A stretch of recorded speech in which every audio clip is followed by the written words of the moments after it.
मसीह के प्रियो, भजन संहिता अध्याय 49। धन पर भरोसा रखने की मूर्खता। हे देश देश के सब लोगों, यह सुनो। हे संसार के सब निवासियों, कान लगाओ। क्या ऊंच, क्या नीच, क्या धनी, क्या दरिद्र, कान लगाओ।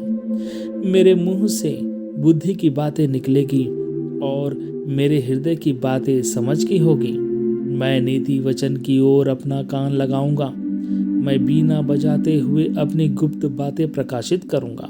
विपत्ति के दिनों में जब मैं अड़ंगा मारने वालों की बुराइयों से घिरूं, तब मैं क्यों डरूं? जो अपनी संपत्ति पर भरोसा रखते और अपने धन की बहुतायत पर फूलते हैं, उनमें से कोई अपने भाई को किसी भांति छुड़ा नहीं सकता और न परमेश्वर को उसके बदले प्रायश्चित में कुछ दे सकता है, क्योंकि उनके प्राण की छुड़ौती भारी है। वह अंत तक कभी न चुका सकेंगे। कोई ऐसा नहीं जो सदैव जीवित रहे और कब्र को न देखें, क्योंकि देखने में आता है कि बुद्धिमान भी मरते हैं और मूर्ख और पशु सरीखे मनुष्य भी दोनों नष्ट होते हैं और अपनी संपत्ति दूसरों के लिए छोड़ जाते हैं। वे मन ही मन यह सोचते हैं कि उनका घर सदा स्थिर रहेगा और उनके निवास पीढ़ी से पीढ़ी तक बने रहेंगे।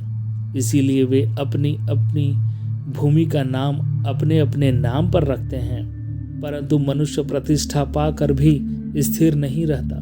वह पशुओं के समान होता है जो मर मिटते हैं। उनकी यह चाल उनकी मूर्खता है, तो भी उनके बाद लोग उनकी बातों से प्रसन्न होते हैं। वे अधोलोक की मानो भेड़ बकरियां ठहराए गए हैं। मृत्यु उनका गडरिया ठहरी और भोर को सीधे लोग उन पर प्रभुता करेंगे और उनका सुंदर रूप अधोलोक का कौर हो जाएगा और उनका कोई आधार न रहेगा। परंतु परमेश्वर मेरे प्राण को अधोलोक के वश में से छुड़ा लेगा, क्योंकि वही मुझे ग्रहण कर अपनाएगा।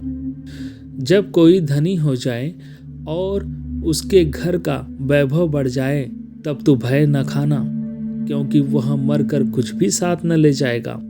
न उसका वैभव उसके साथ कब्र में जाएगा, चाहे वह जीते जी अपने आप को धन्य कहता रहे। जब तू अपनी भलाई करता है, तब वे लोग तेरी प्रशंसा करते हैं, तो भी वह अपने पुरखाओं के समाज में मिलाया जाएगा, जो कभी उजियाला न देखेंगे।